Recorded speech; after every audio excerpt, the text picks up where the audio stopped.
Assalamu alaikum. I am Dr. Nizamuddin Qasmi. I am a sexual disorders and infertility specialist working here at Saira Healthcare and Hijama Center, Barabanki Uttar Pradesh. देखिए oligospermia या ओलिगोज़ोस्पर्मिया।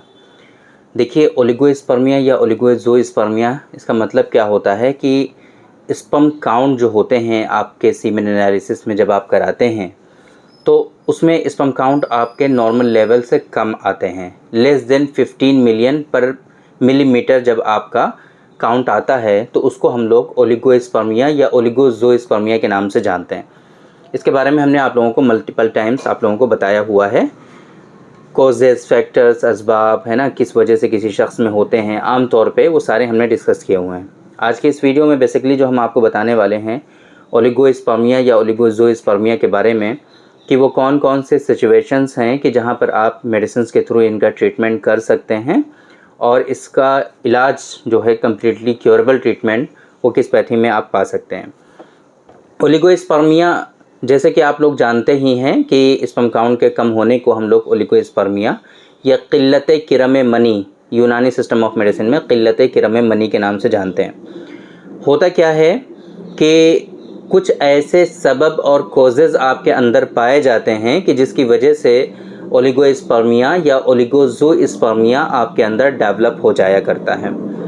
इसका जो treatment होता है वो उसी सबब और कॉज के ऊपर डिपेंड करता है कि जिस सबब और कॉज की वजह से आपके अंदर स्पर्म काउंट जो हैं वो कम हो रहे हैं, उसको आइडेंटिफाई करना बहुत ज़्यादा इम्पॉर्टेंट हुआ करता है। बहुत सारे पेशेंट हमारे पास ऐसे होते हैं डेली बेसिस पे जो यहाँ पे कांटेक्ट करते हैं, कंसल्ट करते हैं, यहाँ पर विज़िट करते हैं और 10-10 साल से वो लोग परेशान होते हैं, उनको ओलिगोस्पर्मिया होता है। जब उनसे इन्वेस्टिगेशन के नाम पर हम पूछते हैं कि आपने अभी तक कौन कौन सी जांचें कराई हैं, तो वो सीमेन एनालिसिस की पूरी एक गट्ठर ला करके हमको दिखा देते हैं कि ये सारी जांचें हमने कराई हैं। अब आप ही बताइए कि सीमेन एनालिसिस सिर्फ करा लेने से क्या ये चीज़ कंफर्म हो जाती है कि आपका स्पर्म काउंट क्यों कम है? बिल्कुल भी कंफर्म नहीं होता है। तो 10 साल से ये लोग कहते हैं कि हम 10 साल से इलाज करा रहे हैं, तरह तरह के डॉक्टर्स और जो है तिब्बा इकराम और वैद हजरात के यहाँ विज़िट करके हमने ट्रीटमेंट लिया है, बट हमको कोई रिलीफ नहीं हुआ है। तो अब आप लोग खुद सोचिए कि किस तरीके से ये लोग इलाज करा रहे हैं, सिर्फ सीमेन एनालिसिस की जांच करा करके और प्रॉपरली डायग्नोसिस भी नहीं हुई इनकी और ये ट्रीटमेंट ले रहे हैं। तो ऐसी सिचुएशन में इनको फ़ायदा कैसे होगा?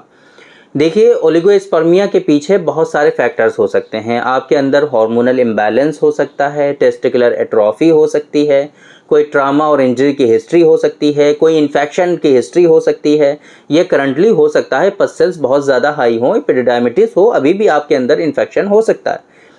तो फिर अगर इस तरह की सिचुएशन है तो जाहिर सी बात है आप स्पर्म काउंट को सिर्फ बढ़ाने के लिए जब मेडिसिन देंगे तो टेम्परेरी बेसिस पे हो सकता है कि स्पर्म काउंट आपका इंक्रीज़ हो जाए, वक्ती तौर पे कुछ फ्लक्चुएशन होता है और बहुत सारे रिपोर्ट्स में ये सारी चीज़ें आती हैं, देखने को मिलती हैं कि हाँ अभी कराया था तो इतना काउंट हो गया, फिर से डिक्रीज़ हो गया, फिर बढ़ा, फिर डिक्रीज़ हो गया। ये चीज़ें चलती रहती हैं। वजह क्या है इसके पीछे, कारण क्या है? कारण यही है कि जो एक्चुअल सबब, एक्चुअल कॉज है ओलिगोस्पर्मिया का, उसके बारे में आपने ध्यान दिया ही नहीं कि वो है क्या, उसके बारे में आपने सोचा ही नहीं कि वो है क्यों, बट आप क्या कर रहे हैं, सिर्फ स्पर्म काउंट को बढ़ाने की मेडिसिन ले रहे हैं। तो ऐसी सिचुएशन में ये मेडिसिन आपको बहुत ज़्यादा हेल्प नहीं करने वाली है। असल चीज़ जो है, अगर टेस्टिकुलर एट्रोफी है तो आपको उसके लिए ट्रीटमेंट लेना पड़ेगा। कोई ट्रामा इंजरी की हिस्ट्री है तो देखना पड़ेगा कि आपका स्ट्रक्चर कितना डैमेज हुआ है, उसके रिपेयर की क्या स्थिति है, क्या कंडीशन है, उससे गुजरना पड़ेगा। आपके अंदर हार्मोनल इम्बैलेंस है तो उसको करेक्ट करना पड़ेगा। अगर टेस्टोस्टेरोन का लेवल डिक्रीज़ है तो उसको हाई करने के लिए, नॉर्मल करने के लिए आपको तदबीरें करनी पड़ेंगी। अगर इन्फेक्शंस हैं आपके अंदर, एंटीबायोटिक चलानी पड़ेंगी। एपिडिडाइमिटिस है अगर आपके अंदर, उसके लिए आपको तरकीबें करनी पड़ेंगी। इसी तरीके से वेरिकोसील है अगर आपको, तो वेरिकोसील के लिए जो प्रिकॉशंस हैं वो आपको लेने पड़ेंगे, जो मेडिसिन्स हैं वो आपको लेनी पड़ेंगी। वेरिकोसील के लिए जो एक्सरसाइजेज़ हैं उनको फॉलो करना पड़ेगा।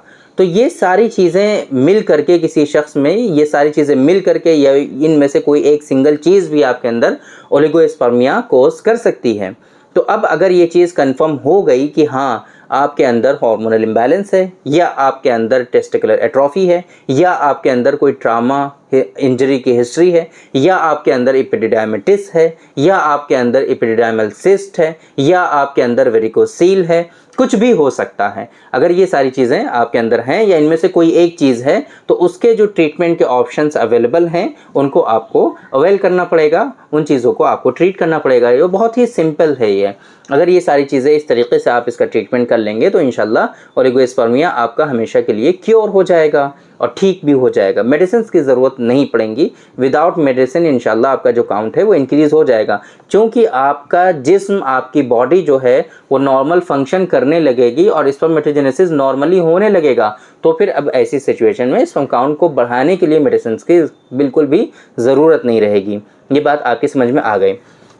हमने आप लोगों को कई मरतबा बताया हुआ है, वेरिकोसील है, टेस्टिकुलर एट्रोफी है ना। इसी तरीके से आपके अंदर जो है एपिडिडायमिटिस है। बहुत ही अच्छे इन्फ्लेमेटरी ड्रग यूनानी सिस्टम ऑफ मेडिसिन में अवेलेबल हैं। एग्लूटिनेशन पॉजिटिव होता है कुछ लोगों में, है ना।